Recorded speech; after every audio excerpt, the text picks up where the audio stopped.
Hi guys! Sa Japanese Hotpot Mongkok Exit Ewan sa Langham Place po tayo ngayon. So ito po yung full guide para sa mga Pilipino. Kunyang tinatawag na good date sa pinakadulo po yan. Doon sa Langham Place. Nasa 13th floor. So, pag nandoon na siya kayo sa pinakadulo, yun na yun. Makikita nyo. So, dyan po ay hotpot tsaka ang order dyan is 138.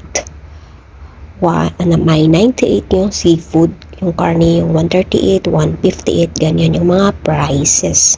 So, sa loob yan po ang inyong pagpipilian. Yung mga bowls yan, eat all you can po yan. Pero yung karne na yon is, yan lang po.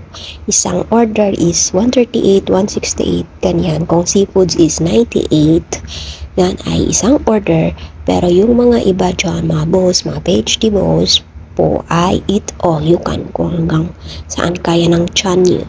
So, syempre, each of one sa inyo ay merong soup na inyong paghatpatan. So, di ba?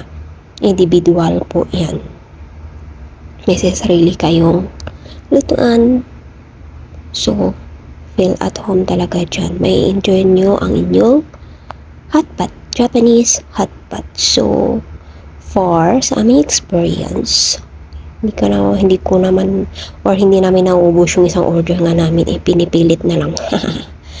Kaya pag kayo, huwag nyo manatan yung gulay, madali kayong mabusog. So, enjoy. Maraming papili ang sauce doon. Tapos, syempre maaga kayo kasi alas 12 sila mag-open. Pero, kailangan nyong maging maaga kung ayaw nyong maghintay ng mga ilang oras. Pag kayo ang next batch. Kasi, 1 oras at kalahati po yan ang limit nila. So, pag mahuli kayo kasi hindi naman masyadong malapat yan. Tsaka marami talagang Pinoy Muslim, mga Pinay dyan ang nakaabang mga customer nila kasi affordable nga naman. Tsaka guys, masarap yung kanilang sauce. Soup pala. So, meron syempre pag mag-dessert kayo, meron dyang ice cream. So, do it yourself lang.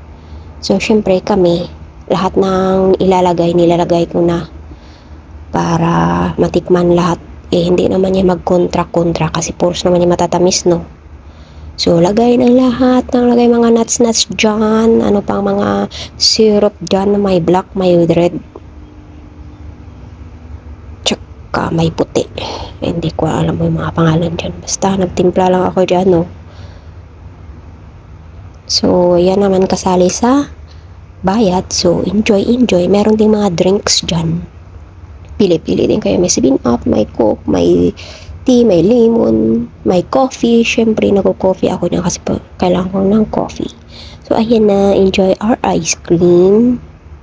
So, comment lang kayo kung may tanong kayo dyan. So, yan yung experience namin. Super busog kami sa isa kalihating oras ay hindi yun na gapan yung tiyan yung madaling mapuno. So, nasa pinakadulo kami dyan. Makita namin yung sa baba. Thank you guys for listening.